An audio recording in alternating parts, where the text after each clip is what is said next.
Stomatologiya faqat tish og'rig'idan iborat emas. Bu yerda ancha jiddiy muammolar bor.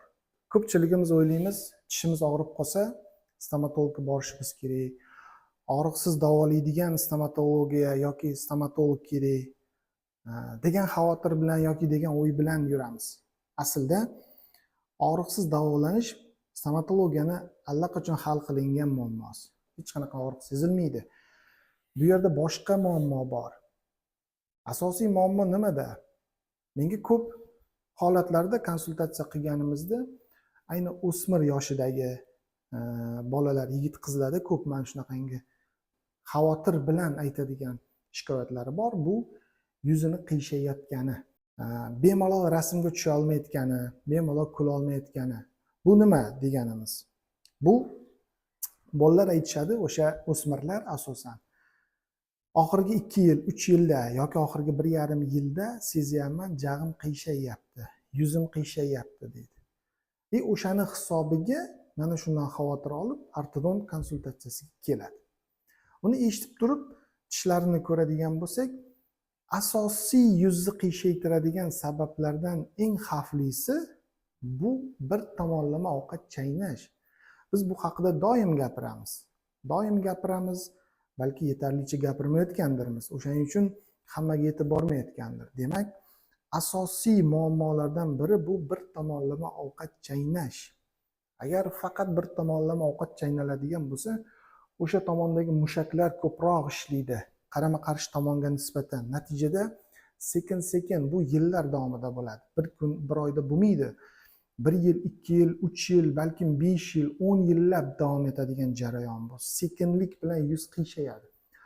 O'sishdan to'xtagan bo'lsam, jag'im yana qiyshayveradimi degan savol tug'ilishi mumkin.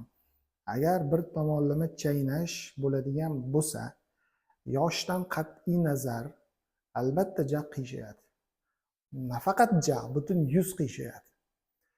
Nima sababdan bu yerda asosiy muammo? Nima sababdan o'sha inson bir tomonlama chaynayapti? Mana shuni topish kerak. Ko'pincha agar tekshirsak, arzimagan muammo bo'ladi. Arzimagan bitta kovak ovqat yeganda, go'sht yeganda orasiga kirib qolib, milkiga ozgina diskomfort beradi, o'shaning uchun bu tomonda chaynaydi.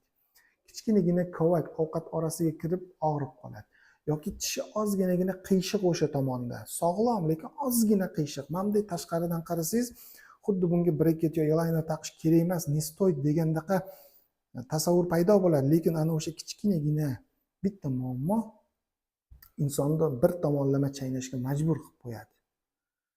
Va bu sekinlik bilan jag'i qiyshaytirib beradi, bu bilan birga yuz qiyshayadi.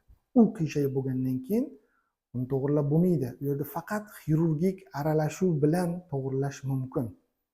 O'shaning uchun biz doim aytamiz, bir tomonlama chaynash bu juda xavfli.